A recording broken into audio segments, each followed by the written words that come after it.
I still remember holding the phone to my ear, frozen in place while the woman on the other end asked, "Is this Ethan's wife?" I said yes without thinking. She hesitated, then told me she was calling because Ethan had missed another child support payment. For a second, I thought she had the wrong number. "My Ethan? Child support?" I wanted to laugh, but my hands started shaking. I asked her to repeat herself. She did. This time slower, clearer. Each word felt like a hammer against my chest. She said she wasn't trying to cause trouble. She just needed him to take responsibility like he promised. I thanked her and hung up before my voice could crack. That was the moment my world split in two. I didn't confront him right away. I sat alone at the kitchen table, staring at the wall, trying to decide if I was going to scream, cry, or pretend it didn't happen. But none of those felt right. Instead, I grabbed a notebook and wrote down every detail I remembered from that call. Her name, the child's age, the amount he owed. I knew one thing. I wasn't going to react. I was going to respond. For the next few days, I acted normal. I packed his lunch. I kissed his cheek before work. I even asked about his day, all while collecting evidence behind his back. I found hidden bank withdrawals, secret emails, and receipts for toys I had never seen in our house. Every discovery hurt, but it also made me stronger. I realized I had been living with a stranger who was using me as cover. He didn't love me. He loved the comfort I gave him. At night, I lay beside him, listening to him breathe, knowing there was a child out there who shared that same breath. A child he chose to hide from me. What hurt the most wasn't the cheating. It was the fact that he had looked me in the eyes every morning and lied like it was nothing. I made an appointment with a lawyer. I handed her my notebook. She called it gold. She told me to stay calm and let him think I was clueless. So I did. I played the role of the loving wife while quietly building my escape. It was strange, living in the same house as someone I had already emotionally divorced. One evening, he came home late again, smelling like perfume that wasn't mine. He said he stopped to help a coworker with her car trouble. I nodded, pretending to believe him. Inside, I felt nothing. No anger. No sadness. Just certainty. He had already killed the marriage. I was just preparing the funeral. The day I was ready, I waited for him at the table with 2 cups of coffee. One for him. One for me. When he sat down, I slid the papers across like I was serving dessert. He looked confused, then scared. I didn't yell. I didn't explain. I just said, "You should have told me. Now you can tell the judge." It didn't happen all at once. It started slowly, almost quietly, like a change in weather you don't notice until you're already standing in the rain. Ethan began staying later at work, or at least that's what he claimed. He used to text me when he was on the way home, sometimes asking if I wanted ice cream or if I had eaten yet. That stopped. Now his messages were short and cold. Busy. Don't wait up. He started taking late-night drives, saying he needed to clear his head. At first, I believed him. I even offered to go with him once, and he snapped back with, "I just want to be alone." That one sentence stayed with me. He had never said anything like that before. After that, I paid closer attention. His phone became a part of him. He kept it face down, even in the shower. If I walked into the room while he was texting, he would lock it instantly, pretending it was nothing. He also changed his passcode without telling me, which was strange because we used to know each other's passwords to everything. When I teased him about being secretive, he brushed it off, saying his company made him update it for security reasons. But I saw how tightly he held on to it, even bringing it into the bathroom like it was a life support machine. Then came the money. I handled most of our finances, so I noticed when cash started disappearing from our joint account. Small amounts at first, then bigger ones. When I asked, he said he was helping a coworker who was going through a rough time. I wanted to believe him, but something in his voice didn't sit right. It was too rehearsed, too smooth, like he had practiced the line before saying it. I didn't argue. I didn't nag. Instead, I stayed quiet and watched. I began writing things down, dates, times, excuses. If he noticed, he didn't show it. He thought I was clueless. He thought I was still the trusting wife who asked no questions. But my silence wasn't weakness. It was strategy. Sometimes I would stand at the window at night and watch him drive away. No destination given. No explanation offered. I didn't follow him. I didn't call him. I just stood there, thinking how strange it was to sleep next to a man who was drifting further away from me every day, even when lying 6 inches from my body. The Ethan I knew was slipping away, replaced by someone secretive and guarded. But instead of chasing him, I stepped back. If he wanted distance, I would give him all the space he needed. Because I knew eventually, the truth would show itself. And when it did, I wanted to be prepared, not shocked. I was doing something as ordinary as laundry when my life shifted without warning. I was checking the pockets of Ethan's jacket before tossing it into the wash. Usually, I found loose change or old receipts. That day, I pulled out a folded piece of paper, wrinkled and soft from being handled too many times. I almost threw it away without looking, but something made me open it. It was a hospital bill. At first, I didn't understand what I was looking at. Then I saw the words clearly printed at the top: paternity testing, laboratory results and fees. My eyes moved to the bottom, and there it was, Ethan Mitchell. His full name, his signature. Not photocopied, not typed, signed in blue ink. My hands went cold. I kept reading, hoping it was some kind of mistake. But there was more. Another name, April Larson. I didn't know her. Underneath that, it listed child age 4 years old. We had been married 7 years. I stood in the laundry room staring at that paper, hearing my heartbeat in my ears. He hadn't just cheated. He had built an entire second life behind my back. A child. A whole child I never knew existed. While I was planning anniversaries and holidays, he was sneaking off to take DNA tests. While I stayed up late waiting for him to come home, he was probably rocking someone else's baby to sleep. There were no tears. Not yet. Just a heavy, sinking feeling like the floor disappeared under me. I sat down on the cold tile, holding that paper like it was a bomb. Because it was. It blew apart every memory we had. Every I love you. Every you're my everything. Lies. All of it. I didn't rush to confront him. I didn't even move for a long time. I just sat there, reading the same line over and over. Ethan Mitchell. Signature confirmed. My husband had signed his name to a child I never knew about. A child he had hidden for 4 years. I thought about every late-night drive. Every excuse. Every work emergency. It all made sense now. The pieces locked together like a cruel puzzle I never asked to solve. I felt stupid for not seeing it sooner, but I reminded myself, he was the one who lied, not me. I folded the paper back up and put it in my pocket. I didn't crumple it. I didn't tear it. I kept it flat and clean like evidence.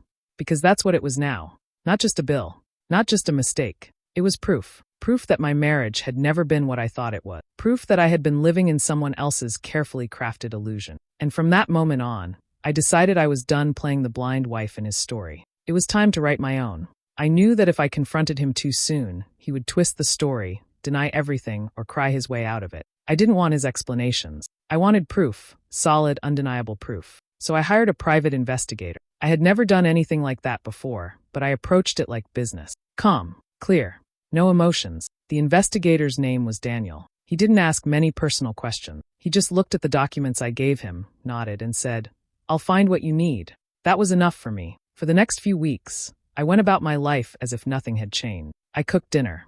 I folded laundry. I sat on the couch watching movies with Ethan, pretending everything was normal, while secretly waiting for updates from Daniel. The first report came through email. Short. Direct. Ethan had been sending monthly payments to April through a separate bank account I never knew existed. He used cash deposits to avoid leaving a clean trail. But Daniel was good. He found everything. There were records dating back 4 years, birthday gifts, medical bills, rent support. Ethan wasn't just helping occasionally. He was fully involved. The second report hit harder. There were photos. Ethan holding the child. Ethan picking them up from daycare. Ethan sitting on a park bench with April, laughing like he didn't have a wife waiting at home. Some of the timestamps matched the same days he told me he was in Chicago for work meetings or Nashville for conferences. He wasn't pitching sales. He was playing dad. I stared at those photos so long my eyes burned. There was no mistaken identity. It was Ethan, my husband, smiling in a way I hadn't seen in years, smiling freely, smiling honestly. And suddenly, I realized something. He had been happier in his lie than he had ever been telling the truth with me. The worst part wasn't that he cheated. It was that he built a whole second life while using me as cover. To the world, we looked like a stable married couple. House, cars, dinner parties. Meanwhile, he slipped away whenever he wanted to play family with, then came home to me like it was nothing. I wasn't his wife. I was his alibi. That realization didn't make me cry. It made me focused. Calm in a way I didn't expect. I understood now that this wasn't just betrayal. It was strategy. He had planned all of it. Every lie, every excuse, every late-night drive. Well, now it was my turn to plan. I didn't tell Daniel to stop. I told him to keep digging. I wanted every detail, every receipt, every lie laid out in black and white. If Ethan thought he could play 2 lives at once, he was about to learn what happens when the quiet one stops being quiet. He thought I was clueless. He had no idea I was already 3 steps ahead. I chose a regular evening to confront him. No special occasion. No warning. I made dinner like I always did. Roasted chicken, vegetables, his favorite mashed potatoes. He sat across from me, scrolling through his phone, not even looking up. I waited until he took the first bite before I slid a folder across the table. He glanced at it, confused, then opened it. Inside were copies of the hospital bill, bank statements, photos from Daniel's reports. At first, he didn't react. His eyes moved slowly from one page to another. Then his hand stopped. His face went pale. He knew exactly what he was looking at. For a long moment, he didn't speak. He just stared at the papers like they might disappear if he refused to blink. Then he swallowed hard and whispered, "I can explain." I didn't say a word. I just looked at him, calm, silent. He shifted in his seat, suddenly uncomfortable. He put the papers down and started talking fast, stumbling over his words. It was before things got serious between us. I didn't know how to tell you. I was trying to protect you. I didn't want to lose you. It just happened. Excuses. Pathetic, rehearsed excuses. He said he had planned to tell me eventually. He said he was going to fix it. He said he still loved me. Every sentence sounded like a line from a bad script. I didn't yell. I didn't cry. I just listened. My silence made him panic more than any shouting would have. He kept reaching for my hand across the table, but I moved it away. He stood up and tried to come closer, but I leaned back. He begged me to say something. I didn't. Finally, he whispered, "Can you forgive me?" Forgiveness. He expected me to hear years of betrayal, months of lies, secret visits, and hidden payments, and just forgive him because he said he was sorry. He wanted me to carry the weight of his choices like I had carried his dinner plate, but I wasn't carrying anything for him anymore. I stood up, collected the dishes calmly, and placed them in the sink. He followed me, saying my name over and over like that would change something. I turned to him and spoke for the first time since the confrontation began. "You weren't protecting me. You were protecting yourself." His mouth opened, but no words came out. For the first time, he had nothing to say. The lies had run out. I walked past him and went upstairs. I didn't slam the door. I didn't lock it. I didn't cry into my pillow. I simply lay there, staring at the ceiling, knowing one thing for certain. I could never unsee what I saw. I could never unknow what I knew. There was no marriage left to save. Only paperwork left to file. After that night, everything between us became silent and cold. He kept trying to make small talk, asking if I wanted coffee or if I needed anything, but I didn't respond. I didn't fight or argue. I treated him like a stranger renting a room in my house. And that's exactly how I started to see it, my house. While he was busy acting nervous and guilty, I was busy planning. I called a lawyer. I didn't tell Ethan I was leaving. I didn't even hint at it. I sat in that office calmly, explaining the situation like I was reading a report rather than describing my life. My lawyer listened, then asked whose name the house was under. I told her the truth. It was in mine only. I bought it with my inheritance before we got married. Ethan had never contributed a single dollar toward the mortgage. She smiled and said, "Then he has no claim to it." Just like that. One sentence, and I felt a weight lift off my chest. I wasn't going to be the one losing everything. He was. Then she said something even better. Because he had been financially involved with someone else while married to me, it counted as adultery. That meant I could file for divorce with legal penalties. In simple words, he would be forced to pay, not just emotionally, but financially. I could walk away clean. He would walk away with consequences. I left the lawyer's office with a folder full of paperwork and a mind full of strategy. I didn't want revenge through shouting or smashing plates. I wanted it through signatures and legal terms. I wanted everything documented, everything official. No second chances, no loopholes. At home, I acted normal. I cooked, I cleaned, I went to work. Ethan tried to talk to me several times, but I kept my answers short. Okay, fine, sure. He probably thought I was still processing everything. In reality, I had already moved on mentally. I was just waiting for the perfect moment to move on physically. I stopped wearing my wedding ring. He noticed but didn't comment. I slept on the far edge of the bed. He stayed awake most nights, staring at the ceiling like a man waiting for a sentence to be spoken. I had already delivered it, just not out loud yet. I made copies of all documents, stored them in a safe place, and set up a separate bank account in my name only. I left nothing to chance. He had been hiding things from me for years. Now it was my turn. But the difference between us was simple. His lies were built on deceit. My plan was built on truth. I wasn't going to argue about loyalty. I was going to prove it on paper. And when the time came, I would place that final folder in front of him. Not for discussion, not for forgiveness, but for closure. No screaming. No begging. Just strategy. I chose a quiet morning to end it. No arguments. No warnings. Just peace. I woke up early, made coffee like I always did, and sat at the table waiting for him. When he walked into the kitchen, he looked tired, like he hadn't slept at all. Maybe he knew what was coming. Maybe he didn't. Either way, I was ready. He sat down across from me, expecting silence like every other day. Instead, I reached into my bag and pulled out the folder. I didn't push it gently this time. I placed it firmly in front of him and said just 2 words. "Sign it." He blinked, confused. He opened the folder and saw the divorce papers. His hands started shaking as he read through them. His eyes widened when he realized what they said. No alimony. All assets frozen. The house legally confirmed under my name. Our savings account split in my favor. Custody of our dog going to me permanently. And the best part, he was now legally required to pay child support for both emotional damages to me and continued support for the child he had hidden. He looked up at me with panic in his eyes. "Please, Laura, can we talk about this?" I shook my head. My voice was steady when I answered. "We've already talked. You just didn't tell the truth." He tried to argue, saying we could work through it, that he never wanted to lose me, that he made a mistake. I didn't react. I let him speak, but I didn't take in a single word. His voice was just noise by then. When he realized I wasn't going to change my mind, he stared at the papers in silence. Then slowly, like a man walking toward his own judgment, he picked up the pen. He hesitated for a moment, maybe hoping I'd stop him. I didn't.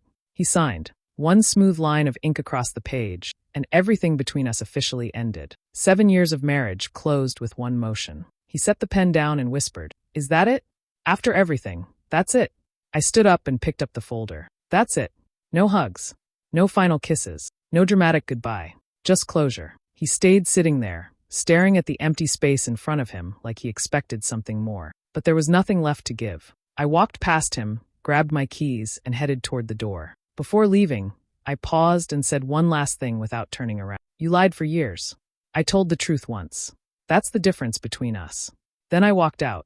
The signature he thought would free him did the opposite. It locked him into responsibility. It protected me and exposed him. And as I stepped into the morning air, I didn't feel broken. I felt free.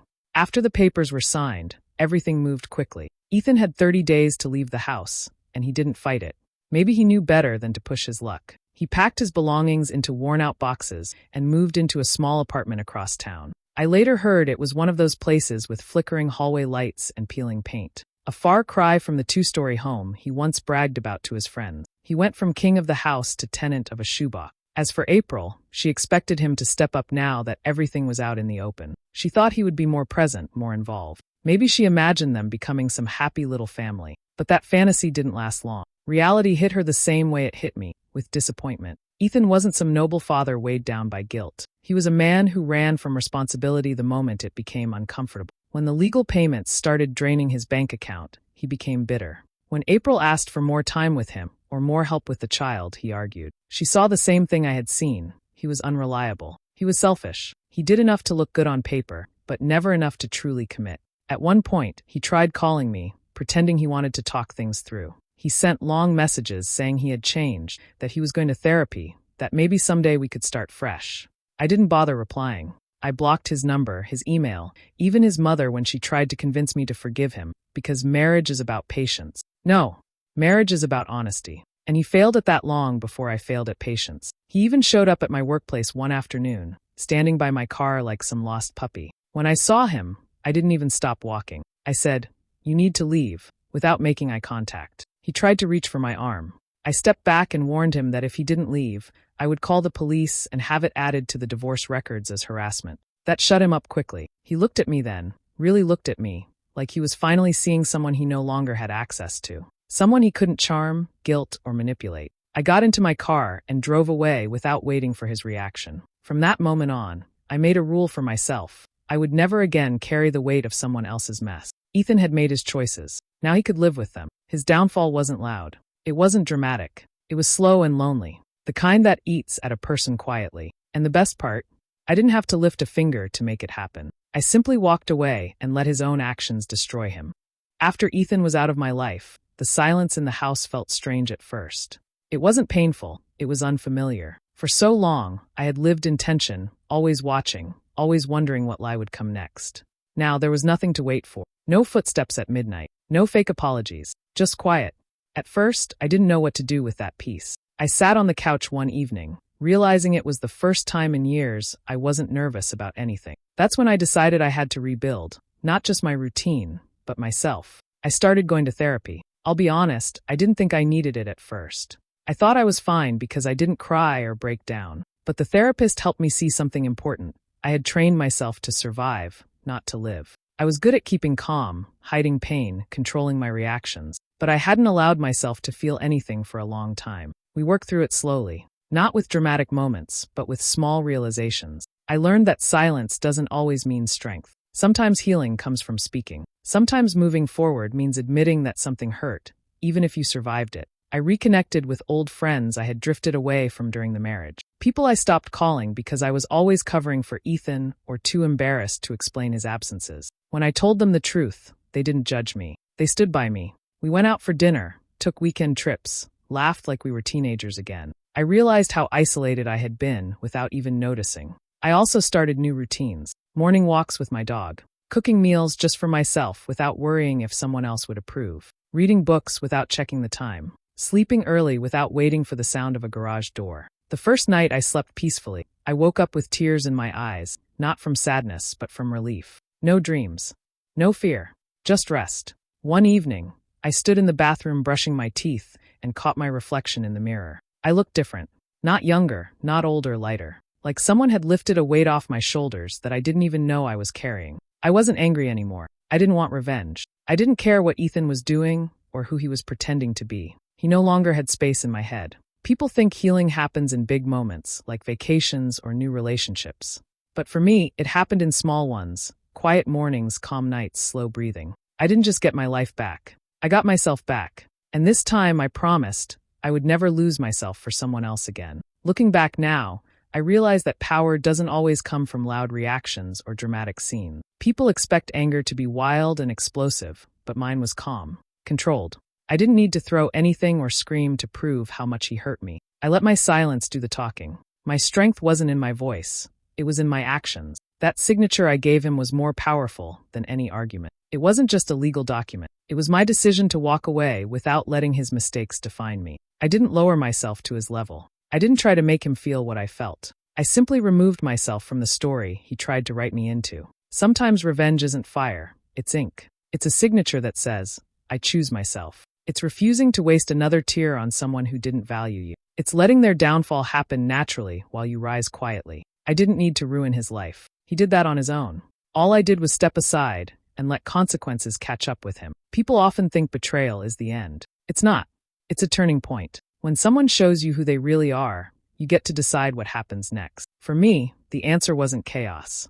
It was clarity. I didn't just survive what he did to me. I turned it into my power. I walked away with dignity, with peace, and with the satisfaction of knowing I never had to become cruel to win. I didn't break. I didn't beg. I didn't fight for someone who never fought for me. So if someone is reading this and feeling that familiar ache in their chest, thinking the only way to heal is to explode, hear me clearly. You don't need to burn everything down to rise. Sometimes the strongest move is to simply sign your name, close the door, and never look back. In the end, he lost more than I ever did. I lost a liar. He lost a loyal wife. I walked away clean. He walked away exposed. And that, to me, is the quietest, sharpest form of revenge there is.